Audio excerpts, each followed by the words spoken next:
Let's bring in public affairs analyst Olufemi Lawson, who joined us live on TVC News at 10 for more on this issue.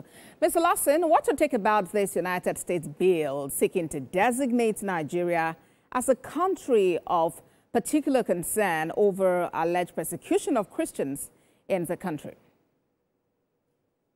Thank you. It is worrisome, and we cannot just, wave this aside. And I'm particularly excited that the House of Representatives has taken this seriously. A lot of times there have been circumstances that have led to Nigeria being labeled, for one negative reason or the other within the global community, and we don't seem to be concerned. For a resolution of the House of Representatives to have been taken in this regard is commendable. And you may not also entirely blame the United States Senate, particularly the sponsors of those bills. This started with Ted Cruz, and before you knew it, about 500 senators are part of those pushing for this bill. And the truth is that we also have our own blames, particularly as it is now over 2 years that President Bola Tinubu came on board. And to the best of my knowledge, Nigeria do not have representatives who serve as representatives of the president or ambassador in most of the countries all over the world.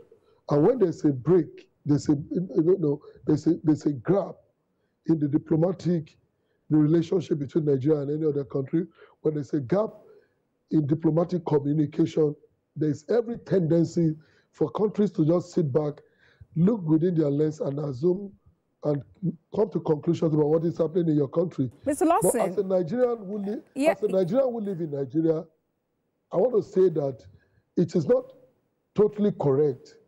I'm a Christian, but it's not totally correct to call the current situation, a persecution, of the Christian faith in Nigeria. I hear you, Mr. Lawson. Because after. Yeah. Yes, I hear your submission on that. But now, just like you mentioned, the House of Representatives has stepped in. It's condemned the bill. And but what further steps could be taken, perhaps diplomatically, to resolve the matter? Yeah, beyond diplomacy, we must also be able to tell the correct narrative. Like I was trying to say, I've traveled to all the 36 states of Nigeria and FCT. I'm a regular traveler. As I speak to you, I'm in another part of the country out of Lagos. And I can tell you that the more that Christians are being killed by not Muslim, Islamists, most times that we have tried to call bandits in Nigeria, who are merely terrorists, have killed Christians in the middle belt part of this country. A lot of Muslims have been victims. In fact, in the last couple of weeks, there have been situations where Muslim were worshipping during their prayers, and these terrorists invade the mosque and slaughter them in their numbers. So it is an all-encompassing situation that has only affected Nigerian Christians. But moving forward, Nigeria must tighten its diplomatic because as we speak, there seems to be a very major gap in our diplomatic communication, because Nigerian missions abroad are currently not occupied by people who could represent this country and speak for this country in these foreign missions. And when there's a gap in communication, and moving forward, okay, I'm with you. Yes, I said that. You mentioned earlier that we do need to tell, the correct narrative of what is actually going on. How do we tell the stories, tell our stories, so that the world would hear it from us the way it actually is?